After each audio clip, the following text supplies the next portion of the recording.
2001년 1월 26일에 일본 도쿄 지하철역에서 한 일본인이 선로에 떨어집니다.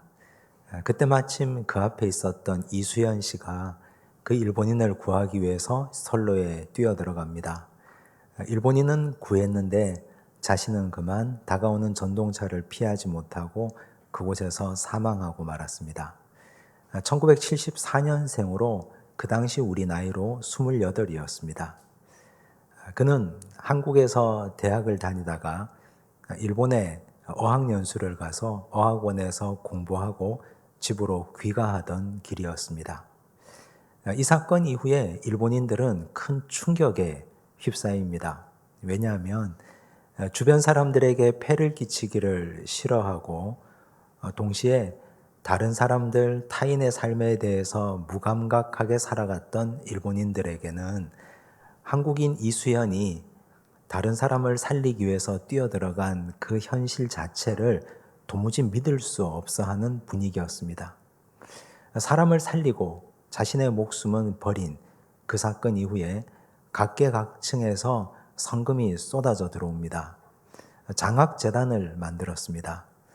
그래서 21년 동안 한국과 일본 그 외 여러 나라 학생들에게 약 1000명이 넘는 학생들에게 장학금 혜택을 주었습니다. 그리고 일본인들이 저마다 손편지로 이수연 씨의 가족들에게 보낸 편지가 약 2000여 통이 넘었다고 합니다. 한일 관계는 경색 국면이고 정치적인 이유로 과거사에 대한 아직까지 문제가 남아있는 것들로 여러 가지 문제가 얽히고 설켜 있으나 그러나 이수연이라는 이름 앞에서는 모두가 다 숙연해지고 그들 가슴 속에도 오랫동안 남아있을 이름이 되었습니다. 오늘 우리가 이분의 삶을 통해서 살펴보면 나는 주변 사람들, 이웃들에게 어떤 영향을 주고 살고 있는가 생각하지 않을 수가 없습니다. 오늘은 부활주일입니다. 우리 예수님의 부활은 죽음으로부터의 부활이요, 삶 자체도 부활의 삶을 살아서 주변 여러 사람들, 오늘 우리에게까지 지대한 영향을 끼쳤습니다. 오늘 이 짧은 말씀을 통해서 그렇다면 나는 죽음으로부터 생명의 부활을 얻은 자인가? 그렇다면 우리는 과연 어떤 영향력 가운데 살고 있는 사람들인가? 말씀을 통해서 함께 은혜 받기를 원합니다. 오늘 아주 짧은 말씀을 읽었는데 이 말씀이야말로 예수님의 고난과 십자가 그리고 부활 이후의 삶에 대해서 아주 명확하게 말씀해주는 진리의 말씀입니다. 이 말씀의 주제는 한 알의 밀입니다. 한 알의 밀이 손바닥 위에 올라가면 얼마나 적은지 모릅니다. 손바닥 위에 올려놓고 멀리서 보면 이 손 위에 한 알의 밀이 있는지 없는지 잘 보이지 않습니다. 그런데 밀은 곧 가능성이요. 밀이 가능성인 이유는 생명입니다. 금덩이보다 밀이 훨씬 더 가능성이 있습니다. 금덩이는 덩어리는 굉장히 큰데 그런데 그 안에 생명이 없지 않습니까? 하지만 밀알은 한 알밖에 되지 않지만 그러나 그 속에 생명이 있어서 이 생명이 땅에 심겨져서 자라나면 얼마나 많은 열매를 맺을지 우리는 가히 짐작할 수가 없습니다. 그 가능성은 제로가 될 수도 있고 100이 될 수도 있습니다. 엄청나게 큰 가능성이 있을 수도 있고 아예 아무것도 얻지 못할 수도 있습니다.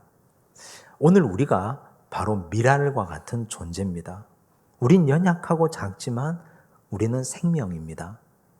그래서 우리는 하나님이 보실 때는 한 알의 밀과 같은 무한한 가능성을 가지고 있는 존재들입니다.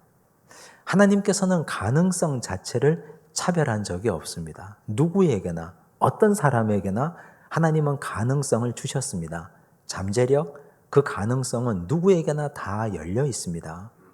간혹 사람들은 하나님을 원망합니다. 하나님 저에게 왜 이렇게 하십니까? 다른 사람들은 저만큼 주면서 왜 저에게는 이것밖에 주지 않습니까? 그런데 그건 우리 눈의 착시 현상입니다. 가능성은 하나님이 똑같이 어쩌면 더 많이 주셨으나 그럼에도 불구하고 우리가 그 가능성을 제대로 만들어가지 못해서 마치 하나님이 우리를 차별하는 것처럼 보여질 뿐입니다. 구약시대에 이삭의 아들 에서와 야곱이 있었습니다. 이들은 한날 한시에 같은 부모 밑에서 똑같이 태어난 쌍둥이들입니다. 하나님은 이들에게 가능성을 주셨습니다. 어쩌면 에서가 훨씬 더 많은 것을 가지고 있었습니다. 축복의 장자권을 갖고 있었습니다. 아버지의 재산을 다 받아 누릴 수 있는 엄청난 가능성을 가지고 있었습니다. 하지만 에서는 그 가능성을 현실로 만들어내지 못했습니다. 장자권을 가볍게 여겼습니다. 고작 팥죽 한 그릇에 자신의 장자권을 팔아버립니다. 경멸하고 소홀히 여겼습니다. 그 결과 그는 세일산으로 갔고 그곳에서 남의 뒤통수를 치면서 도적대로 살며 에돔 족속을 형성하는데 만족해야만 했습니다. 그러나 야곱은 어떻습니까? 야곱은 아주 신락 같은 가능성을 붙잡았습니다. 쌍둥이로 태어났지만 둘째였기 때문에 축복의 계승자가 아닙니다. 하지만 축복을 갈망합니다. 하나님 은총을 받고 싶었습니다.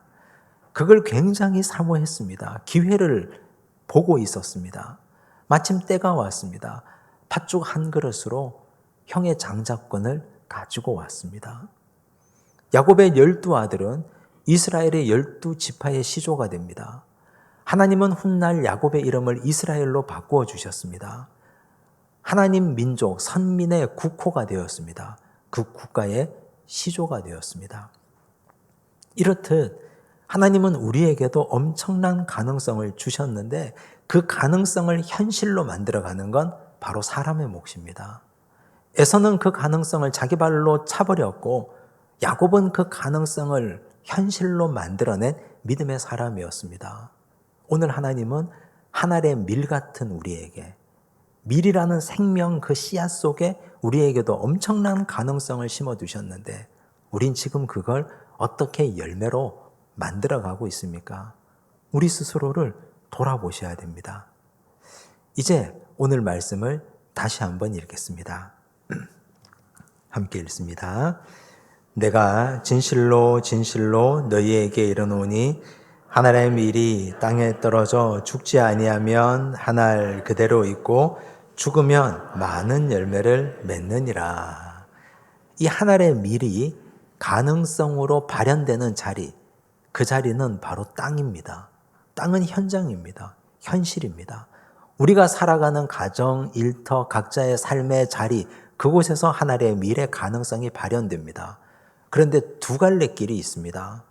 한 알의 밀이 땅에 떨어져 죽으면 많은 열매를 맺으나 죽지 않으면 한 알 그대로 있습니다.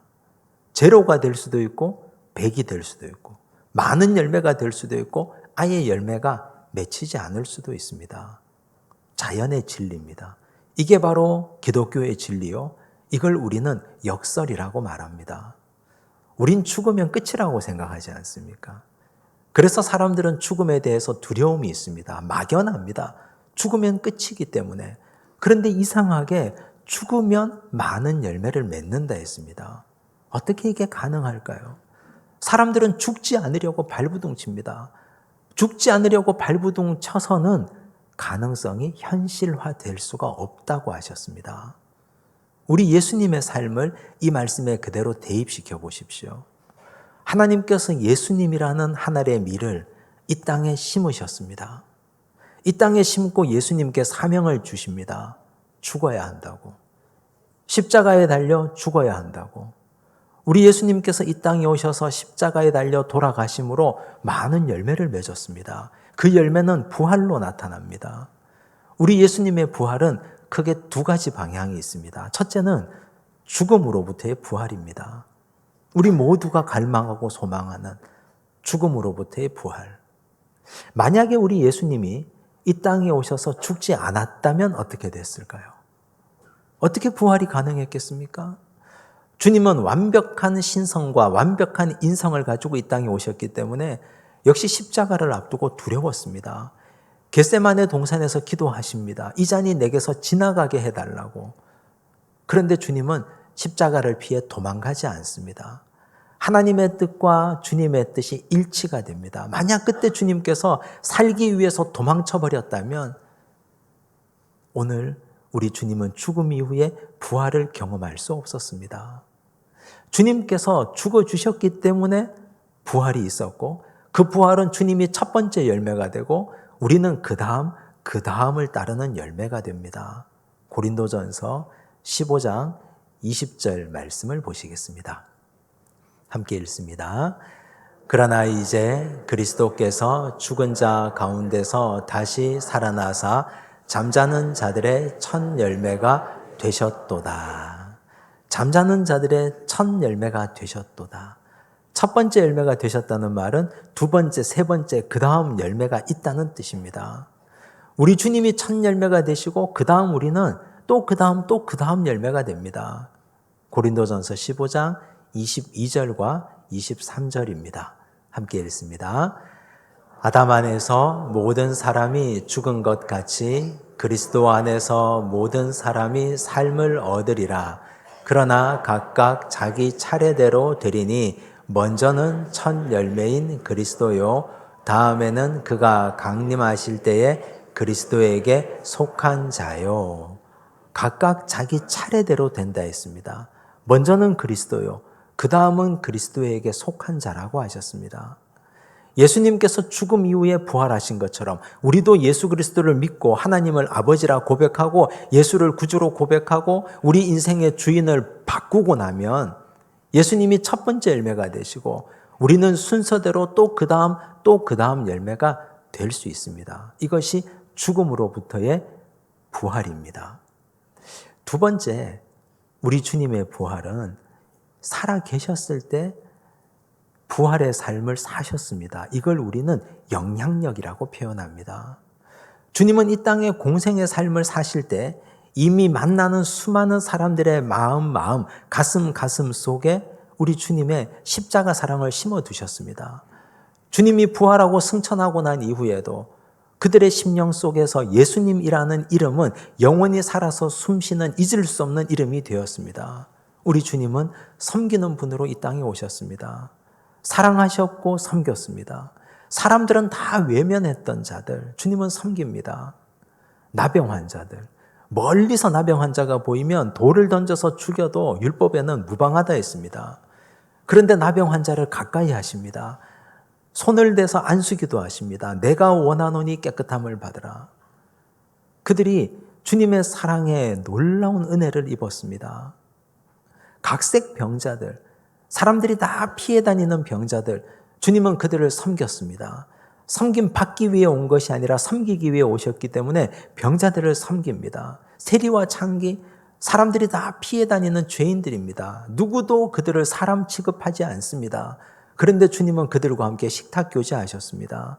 삭개오의 집에 들어가서 하룻밤 유하시기도 하셨습니다. 우리 주님은 섬김으로 그들의 심령 속에 예수님이라는 이름과 그 사랑을 각인시켜 두었습니다. 우리 예수님은 정의로 왔습니다. 헤롯의 압정을 고발합니다. 그것 잘못된 것이라고 고발합니다. 유대 종교 지도자들 악한 일을 할 때 그냥 눈 감고 넘어가지 않습니다.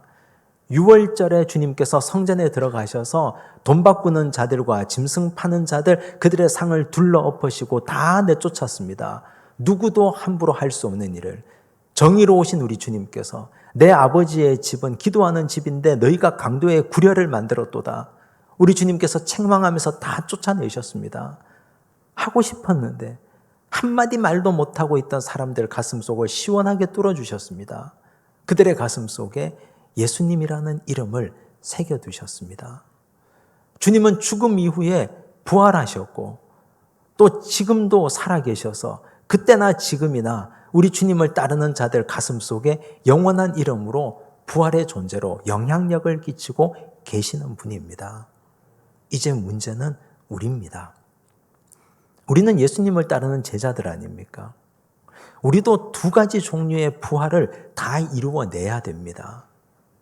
오늘 밤 우리가 여기서 눈 감으면 과연 천국에서 눈 뜬다고 확신하십니까? 우리는 이런 질문을 누군가 누구에게 하면 불쾌하게 생각합니다. 교회 안에서 만약 목사가 신방 가서 성도님 가정에 가서 아무개 집사님, 오늘 밤 눈 감으시면 천국에서 눈 뜰 수 있겠습니까? 이렇게 물으면 저 목사가 나한테 왜 이런 질문을 하는 건가? 그저 와서 축복 빌고 기도해주고 가면 되지 왜 재수없게 죽는다는 얘기는 하는 건가? 아마 그렇게 반응하지 않겠습니까? 그런데 우리가 죽고 사는 문제는 누구도 알 수 없는 문제예요. 우리의 생명은 하나님께 달려있지 않습니까? 만약 하나님께서 오늘 밤 우리의 생명을 거두어 가신다면 과연 우리가 천국에서 눈 뜰 자신이 있는가? 그 정도로 우리가 하나님 앞에 복음 앞에 헌신하고 충성하고 살아왔는가? 나는 이 순간 이 세상 그 어떤 것도 포기하고 천국 백성이 될 자세와 그 자격을 갖추고 살고 있는가? 우리 예수님이 죽음을 이기시고 부활하셨는데 나는 예수님 믿는다고 그렇게 따르고 주장했던 자인데 이 세상의 모든 사람들 사랑했던 것들 다 놓고 하나님 부르시면 천국 백성 될 수 있는가? 이 질문은 우리 스스로 수시로 던져야 되는 질문입니다. 우리가 하나님을 아버지라 고백하고 예수 그리스도를 구원의 구주로 고백하고 온전하게 주인을 바꾸어야 하는데 여전히 내 주인은 물질이 되고 내 자녀가 되고 내 인생의 권력이 되어서 살고 있다면 이 세상 아까워서 어떻게 놓고 갈 수 있겠습니까? 이 땅, 이 부활주일이 그저 고난주간 끝나고 기쁨의 부활주일, 1년에 한 번씩 맞이하는 부활주일이 아니라 하나님 지금 내 생명을 거두어 가셔도 저는 천국에서 주님을 만날 수 있습니다. 제가 주인을 확실하게 바꿨습니다. 제 주인은 하나님 아버지이시니 저는 기쁨으로 찬양하며 주님 앞에 나아가겠습니다. 이 고백이 오늘 우리의 고백이 되셔야 됩니다. 또한 예수님께서 이 땅에서 영원한 선한 영향력으로 사람들에게 좋은 영향을 끼쳤던 것처럼 우리도 그렇게 살아서 사람들에게 선한 영향을 줘야 하지 않겠습니까? 그렇게 하려면 정말 필요한 한 가지 필요 조건이 있습니다. 그건 바로 자아의 죽음입니다. 내가 죽는 만큼 예수가 드러납니다. 내가 죽어야 선한 영향력이 몇 배나 되어서 그들에게 예수님의 이름을 각인시킬 수 있습니다. 내가 살아서는 결단코 예수의 이름이 드러나지 않습니다. 바울은 그 비밀을 일찌감치 깨달았습니다. 고린도전서 15장 31절 말씀입니다. 함께 읽겠습니다. 형제들아, 내가 그리스도 예수 우리 주 안에서 가진 바 너희에 대한 나의 자랑을 두고 단언하노니 나는 날마다 죽노라. 나는 날마다 죽노라. 목숨이 몇만 개 있어서 매일 죽는다. 이 말이 아니지 않습니까? 여기서 이 죽음은 자아의 죽음입니다. 내 욕심의 죽음이요, 내 욕망의 죽음이요, 내 인간성의 죽음이요. 나는 날마다 죽노라. 그래야 내가 죽어야 내가 죽는 만큼 예수 그리스도가 존귀케 되고 나를 통해서 예수의 능력이 나타나는 걸 바울은 경험했습니다. 한 번은 바울이 그리스 철학의 도시 아테네에서 설교한 적이 있습니다. 아레오바고 광장에서 사람들이 가득 모였는데 그 자리에서 설교했습니다. 그런데 열매가 없습니다. 바울이 설교할 때마다 얼마나 많은 역사가 일어났습니까? 죽은 자가 살아나고 병든 자가 고침받고 수많은 사람들이 안수받기 위해서 줄을 서고 그들의 가슴 속에 불을 던져주었던 바울의 설교인데 그런데 이상하게 아테네에서 설교했는데 열매가 없습니다. 충격을 받습니다. 그리고 고린도로 왔습니다. 거기서 돌아봅니다. 곰곰이 생각해 봤습니다. 뭐가 문제였을까? 왜 실패했을까? 그때 깨달음이 옵니다. 아테네에는 철학자들이 많았습니다. 스토아 학파 철학자, 에피쿠로스 학파 철학자. 그 철학자들에게 복음을 전하기 위해서 바울도 철학의 깊은 식견을 가진 사람 아닙니까? 가말리엘 문화에서 배웠던 사람입니다. 외국어에 능통하고 깊이 있는 철학이 있습니다. 철학적이고 사변적인 설교를 합니다. 놀라운 수사학적 기교로 설교합니다. 사람들의 귀를 즐겁게 합니다. 그 설교는 한편의 웅변 같았고 훌륭한 철학 강의 같았습니다. 그런데 자기가 나타납니다. 본인이 드러나고 자기가 나타나니 예수님의 십자가가 나타나질 않습니다. 나는 무력하고 내가 죽고 내가 없어져야 되는데 내가 잘나서 자신의 철학적 깊이가 드러나니 어떻게 그 설교가 영향력이 있겠습니까? 그때 바울은 결단했습니다. 전도에 미련한 것으로만 하겠다. 오직 십자가의 도로만 내가 전도하겠다. 그리고 나서 그는 고린도에서 1년 6개월을 머무르며 자신을 죽이고 예수님을 높이기로 결심합니다. 나는 날마다 죽노라. 이 고백은 여기서 나온 고백입니다. 자기가 죽어야 십자가가 나타나고 내가 죽어야 전도가 되고 내가 죽어야 하나님의 영광이 나타날 것 아닙니까? 가정이 왜 갈등합니까? 자아가 시퍼렇게 살아서 춤추고 날뛰고 있으니까 가정이 갈등하는 것 아닙니까? 공동체에서 왜 분쟁이 일어납니까? 그 공동체에 자아가 죽지 않은 사람들이 여럿 있기 때문에 그들이 부딪히면 공동체가 깨어질 수밖에 없습니다. 교회가 왜 분쟁하고 나라 정치인들이 왜 이 모양입니까? 자기를 죽이지 않는 사람들. 그들이 정권을 잡겠다고 저러니 문제가 생길 수밖에 없는 것 아니겠습니까? 그래서 내가 죽어야 예수가 나타나고 예수님이 나타나면 예수님의 부활의 능력이 오늘도 많은 사람들에게 영향력으로 드러나게 될 줄로 믿습니다.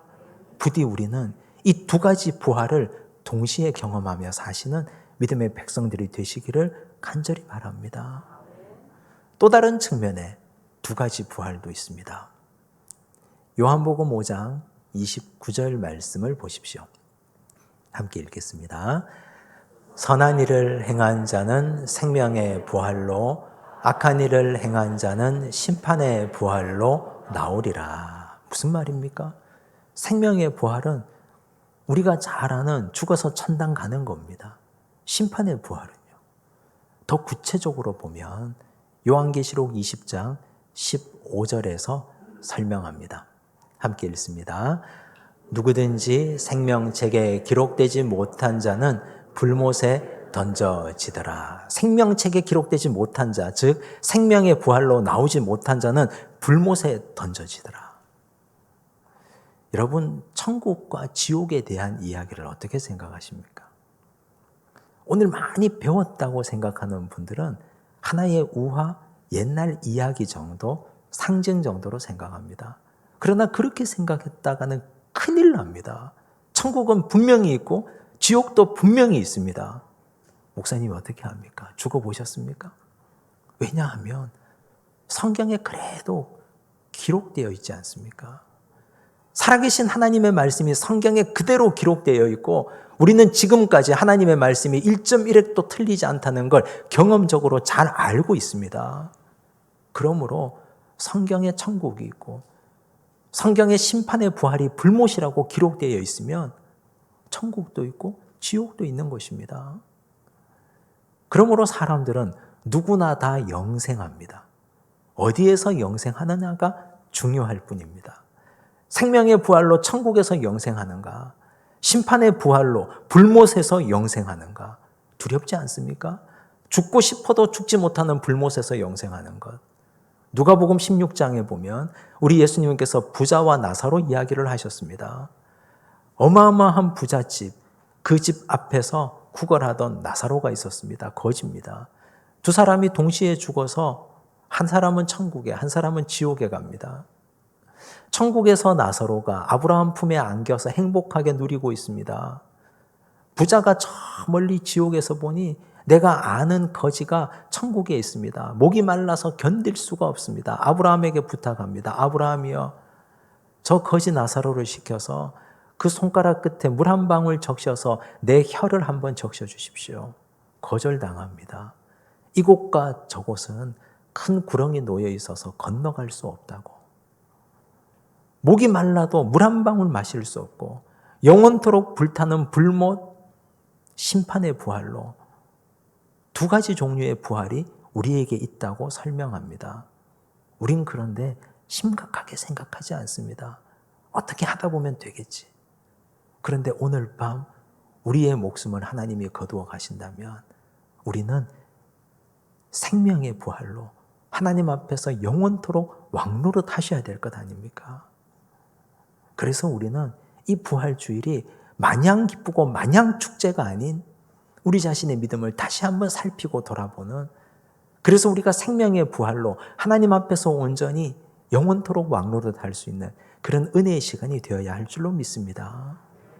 또한 그 명성이 선한 영향력이 아닌 악한 영향력으로 수천 년 동안 그 이름이 기록되는 분도 있습니다.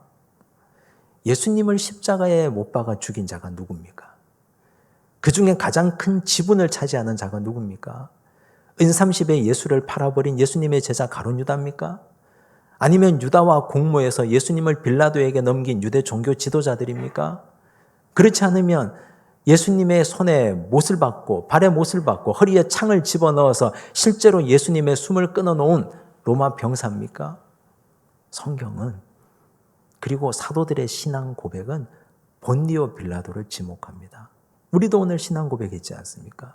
본디오 빌라도에게 고난을 받아 십자가에 못 박혀 죽으시고 그는 책임지는 자리에 있었습니다. 선고하고 언도하는 자리에 있었습니다. 그는 로마가 파송한 총독입니다. 로마 본토에 가서 출세하고 싶었습니다. 그도 잘난 사람이고 더 잘 나가고 싶었습니다. 그러려면 그가 파송받은 그 팔레스타인 지방에서 소요가 일어나면 곤란합니다. 예수님이 죄가 없는 걸 알았습니다. 그런데 예수님을 죄가 없다고 선포하면 유대인들이 가만히 있을 것 같지 않습니다. 유대인들을 달래기 위해서 예수님을 손을 씻고 내어주고 말았습니다. 그 죄가 2000년이 넘는 시간 동안 전 세계 교회에서 본디오 빌라도에게 고난을 받아 십자가에 달려 죽으시고 그의 이름이 수천 년 동안 계속해서 내려오고 있습니다. 예수님 오실 그날까지, 이 땅에 종말이 올 그날까지 영원히 그의 이름은 악한 자의 이름으로 회자될 것입니다. 자아를 죽이지 못했기 때문에, 자신의 출세의 욕망을 포기하지 못했기 때문에 본디오 빌라도는 여전히 그런 이름으로 남고 말았습니다. 이제 오늘 우리는 어떤 부활을 원하십니까? 생명의 부활이며 선한 영향력의 부활이 우리의 선택의 부활이 되기를 간절히 바랍니다. 기도하겠습니다. 하나님 아버지 감사합니다. 사순절의 시간을 보내고 고난주간을 보낸 후에 부활주일을 맞이했습니다. 1년에 한 번 항상 맞이하는 부활절처럼 그렇게 보내기를 원치 않습니다. 아버지, 우리가 정말 오늘 이 순간 우리의 생명을 하나님 거두어 가신다면 우린 천국에서 눈뜰 자신이 있는지, 주인을 온전히 바꾸어서 내 인생의 주인이 하나님이시며 예수 그리스도이시며 말씀에 순종하며 살았는지, 신앙 고백대로 살았는지 주여 우리 자신을 다시 한번 살펴보게 하옵소서. 잘못된 것이 있으면 돌이키게 하옵시고 세상 욕망 끊어내며 매일 자기를 죽이며 살아가게 하옵소서. 예수님처럼 이 땅에 계실 때도 영향력으로 부활의 삶을 사셨던 것처럼 우리도 바울을 닮아 자기를 매일같이 십자가에 못 박고 내가 죽는 만큼 예수가 존귀케 되어 그 영향이 이웃들에게 넘쳐나는 참되고 값진 인생 살게 하옵소서. 심판의 부활, 불못에서 살지 않도록 도우시며 빌라돌처럼 악한 이름으로 수천 년 회자지지 않도록 주여 우리를 정신 바짝 차리고 살아가게 하옵소서. 모든 말씀 예수님 이름으로 기도드리옵나이다. 아멘.